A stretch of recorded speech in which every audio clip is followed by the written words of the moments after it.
ಹಾಳಾಗಿರುವ ರಸ್ತೆ ಶೀಘ್ರ ದುರಸ್ತಿ ಮಾಡುವಂತೆ ಸ್ಥಳೀಯರ ಆಗ್ರಹ. ಕೊಪ್ಪಳ ಜಿಲ್ಲೆಯ ಗಂಗಾವತಿ ತಾಲೂಕಿನ ಡಣಾಪುರ ಗ್ರಾಮದಿಂದ ಮಾರುತಿ ನಗರ ಗಂಗಾವತಿ ರಾಯಚೂರು ರಸ್ತೆಗೆ ಸಂಪರ್ಕ ಕಲ್ಪಿಸುವ ರಸ್ತೆ ಸಂಪೂರ್ಣವಾಗಿ ಹಾಳಾಗಿದ್ದು ಶೀಘ್ರ ದುರಸ್ತಿ ಮಾಡಬೇಕೆಂದು ಸ್ಥಳೀಯರು ಆಗ್ರಹಿಸಿದರು. ಈ ಸಂದರ್ಭದಲ್ಲಿ ಭಾರತೀಯ ಕ್ರಾಂತಿಕಾರಿ ಕಿಸಾನ್ ಸೇನಾ ನೋಂದಾಯಿತ ದೆಹಲಿ ರೈತ ಸಂಘದ ಜಿಲ್ಲಾಧ್ಯಕ್ಷರು ದೊಡ್ಡಭರಮಣ್ಣ ಮಾತನಾಡಿ, ಡಣಾಪುರದಿಂದ ಮಾರುತಿ ನಗರಕ್ಕೆ ಹೋಗಬೇಕಾದ್ರೆ ಸುಮಾರು 3 ಕಿಲೋಮೀಟರ್ ಸಂಚಾರ ಮಾಡಬೇಕು. ರಸ್ತೆ ಸಂಪೂರ್ಣ ಹಾಳಾಗಿದೆ. ಈ ರಸ್ತೆ ದುರಸ್ತಿಗೆ ಅನುದಾನ ಬಿಡುಗಡೆಯಾದರೂ ಗುತ್ತಿಗೆದಾರ ಕಾಮಗಾರಿ ಪೂರ್ಣ ಮಾಡಿಲ್ಲ. ಕಲ್ಲು ಮಣ್ಣಿನಿಂದ ಕೂಡಿದ ಈ ರಸ್ತೆಯಲ್ಲಿ ಸಂಚಾರ ಮಾಡಲು ಹರಸಾಹಸ ಪಡುವಂತಾಗಿದೆ.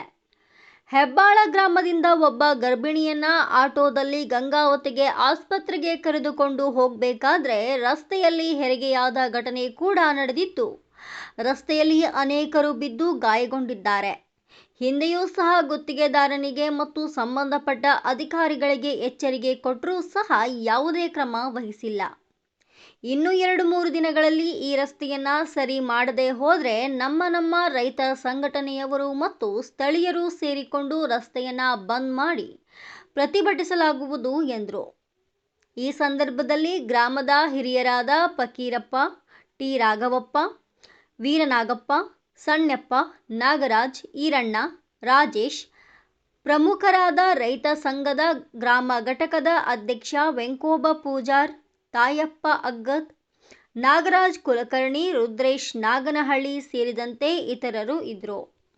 ಡೈಲಿ ದಿನಕ್ಕೆ ಒಂದು 10 ರಿಂದ 20 ಸಲ ಓಡಾಡ್ತೀವಿ. ಗಾಡಿ ಒಡ್ಡಾಡಿ ಎಲ್ಲ ಗಾಡಿ ಮುಪ್ಪಾಗಿ ಹೋಗ್ಯಾವ. ಅಕಸ್ಮಾತ್ ಆಗಿ ಹೆರಿಗೆ ಆಸ್ಪತ್ರೆಗೆ ಕರ್ಕೊಂಡು ಹೋಗ್ಬೇಕಂದ್ರೆ ಇಲ್ಲಿ ಅರ್ಧ ದಾರಿ ಆಗಿ ಹೋಗ್ಬಿಡ್ತದೆ ಅಂತ ರೋಡ್ ಅವಸ್ಥೆ ಆಗೈತೆ. ಇವಾಗ ದಯವಿಟ್ಟು ಇಲ್ಲಿ ಅಂತ ಇದು ಒಂದೇ ರಸ್ತೆ ಅಲ್ಲ, ನಮ್ಮ ಕಡೆ ಎಲ್ಲ ಕಡೆ ಹಿಂಗೆ ಇದೆ.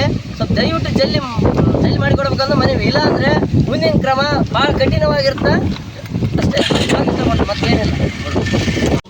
ಡಣಾಪುರ ಕ್ರಾಸ್ವರೆಗೆ ಸಂಬಂಧಪಟ್ಟ ಅಧಿಕಾರಿಗಳು ತಿಳಿಸೋದೇನೆಂದರೆ, ಈ ರೋಡು ಸುಮಾರು 4 ರಿಂದ 5 ತಿಂಗಳು ಬಿಂಚುಗಳು ಹಾಕಿ ಮಾಡಲಾಗುತ್ತದೆ. ಇನ್ನಾದ್ರೂ ಡಾಂಬರೀಕರಣ ಮಾಡಿಲ್ಲ. ಆದ ಕಾರಣ ಇಲ್ಲಿ ಆದಷ್ಟು ಬೇಗ ಸಂಬಂಧಪಟ್ಟ ಅಧಿಕಾರಿಗಳು ಡಾಂಬರೀಕರಣ ಮಾಡಬೇಕೆಂದು ತಮ್ಮನ್ನೇ ಮನವಿ. ಇದಕ್ಕೆ ಏನಪ್ಪ ಅಂದರೆ, ಇಷ್ಟು ದಿವಸ ಒಡ್ಡಾಡಿ ದಾರಿಯಲ್ಲಿ ಹೋಗುವಂಥ ಬೈಕುಗಳಿಗೆ ಕಲ್ಲುಗಳನ್ನು ಮಗುಕ ಸಿಡುತ್ತಾ ಇದ್ವಿ. ಆದಷ್ಟು ಬೇಗ ತಮ್ಮಲ್ಲಿ ಕ್ರಮ ತೆಗೆದುಕೊಳ್ಳುತ್ತೇವೆ. ಆದಷ್ಟು ಬೇಗ ಜಲ್ದಿ ಮಾಡಬೇಕೆಂದು ತಮ್ಮಲ್ಲಿ ವಿನವಿ. ಡಣಾಪುರದಿಂದ ಮಜ್ಜಿಗೆ ಮಾರುತಿ ಕ್ಯಾಂಪ್ವರೆಗೆ ಏನು 3 ಕಿಲೋಮೀಟರ್ ರಸ್ತೆ ಇದೆ. ಇದು ಸುಮಾರು 4-5 ತಿಂಗಳಿಂದ ಕಿತ್ತಿದ್ದಾರೆ. ಕಿತ್ತಿ ಇದು ಇವತ್ತು ರೈತರು ಸುಮಾರು ಜನ ಓಡಾಡ್ತಿದ್ದಾರೆ. ಇದಕ್ಕೆ ಭಾಳ ತೊಂದರೆ ಆಗ್ತದೆ. ಇಲ್ಲಿ ಬಿದ್ದಂಥ ಗಾಡಿಗಳು ಅಕ್ಕಂಡು ಬಿದ್ದಂಥ ಉದಾಹರಣೆಗಳು ಕೂಡ ಎಷ್ಟೋ ಅದಾವೆ ಇದರಲ್ಲಿ. ನಾವು ಇದಕ್ಕೆ ಸಂಬಂಧಪಟ್ಟಂಥ ಕಾಂಟ್ರಾಕ್ಟ್ಗೆ ಎಷ್ಟೋ ಸಾರಿ ನಾವು ಮನವಿ ಮಾಡ್ಕೊಂಡಿವಿ. ಈ ವೀಕ್ ಮಾಡ್ತೀವಿ, ನೆಕ್ಸ್ಟ್ ವೀಕ್ ಮಾಡ್ತೀವಿ, ಇನ್ನೊಂದು ತಿಂಗಳು ಬಿಟ್ಟು ಮಾಡ್ತೀವಿ. ಇವೇ ಕತಿಗಳಾಗಿಬಿಟ್ಟವ. ಇಲ್ಲಿ ಏನಾದರೂ ಗಾಡಿಗಳು ಹಾಕ್ಕೊಂಡು ಬಿದ್ದ ಸಾವು ನೋವುಗಳಾದರೆ ಇದಕ್ಕೆ ಮೇನ್ ಕಾರಣ ಇದಕ್ಕೆ ಸಂಬಂಧಪಟ್ಟ ಅಧಿಕಾರಿಗಳು ಮತ್ತು ಇದಕ್ಕೆ ಗುತ್ತಿಗೆದಾರ ನೇರ ಹೊಣೆ ಅಂತೇಳಿ ಹೇಳೋಕ್ಕೆ ನಾವು ಈ ಊರಿನ ಸಾರ್ವಜನಿಕರಲ್ಲಿ ಹೇಳೋಕ್ಕೆಲ್ಲ ಇಷ್ಟಪಡ್ತದೆ. ಕಟ್ ಮಾಡೋದನ್ನ